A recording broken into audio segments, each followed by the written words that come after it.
Okay, so welcome back. We are here in workshop, Blue Team Workshop number 3, and today we'll be going over network analysis. And just remember, again, on the slides, you can click this link and then you'll be taken to the past workshop slides and the recording if you need to catch up or want to see the past presentations.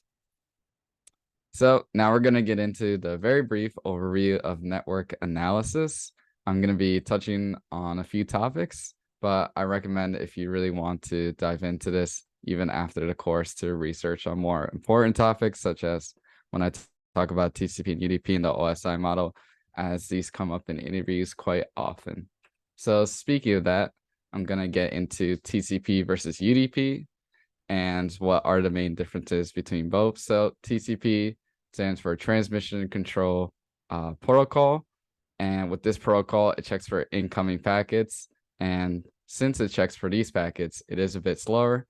And how it works, the client is going to send out synchronization requests, and then the server is going to send out a synchronization acknowledgement, and then the client will send an acknowledgement back, and then from there, data will be transferred.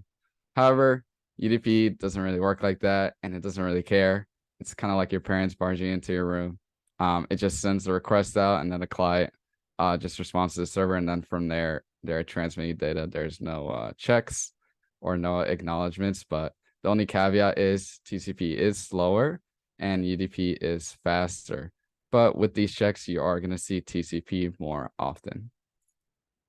So, delivery.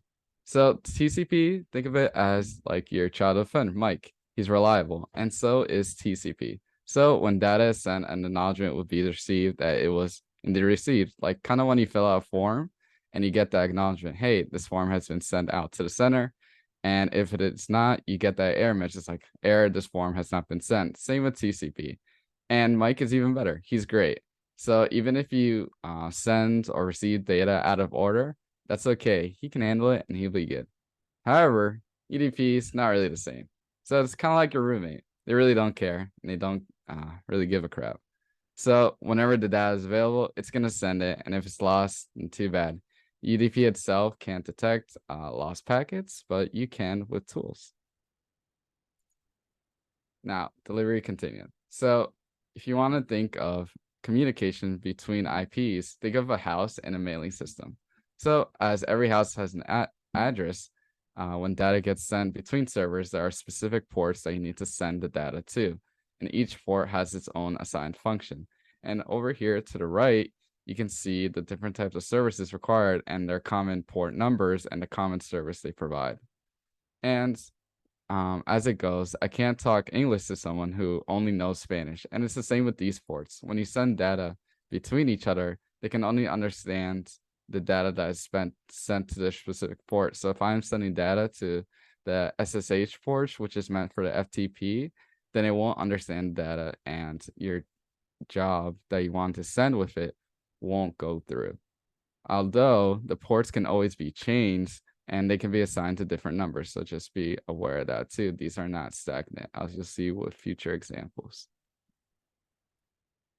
So where else does that bring us? So the SSL, which stands for Secure Sockets Layer. And through this picture, you can see how SSL really works. The client sends a request and this server sends it back. Then a session key is generated and the server acknowledges it. And this is mainly for encrypting traffic. So once you have this key, your connection is established and the data between you and the server is encrypted. And now, last but not least, we will be getting into the OSI model, which stands for the Open System Interconnection Model. And on the right here, you can see different layers, like what they do. And in the bold is the main responsibility that they have. And over here on the left is a Wireshark packet that you actually be looking at later, not this specific example, but in the course, and where you can see the different layers being, I guess, outputted to you. So in frame 15 here, we have the first layer in which we are being told about the data and the bytes captured. And Ethernet 2, this is where we have the second layer, as we can see the MAC addresses. And then we have IP Internet Protocol version 4, and this is for the network layer. And then we have the transmission control protocol for the transport layer, and we can see all the specific details about that. And then highlighted in this packet, there is a bar that's called secure sockets layer, and this is where it's going to be packaged the other layers that were not mentioned, such as 5, 6, and 7. So you can actually investigate what is being sent and the information that is being transmitted between server and clients.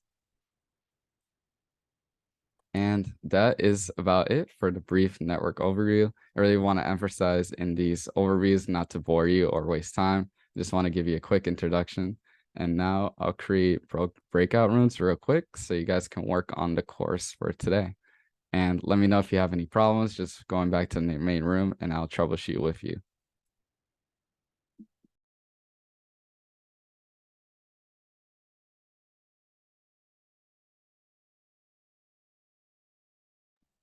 Okay, so the breakout rooms have been assigned. Just make sure to join them.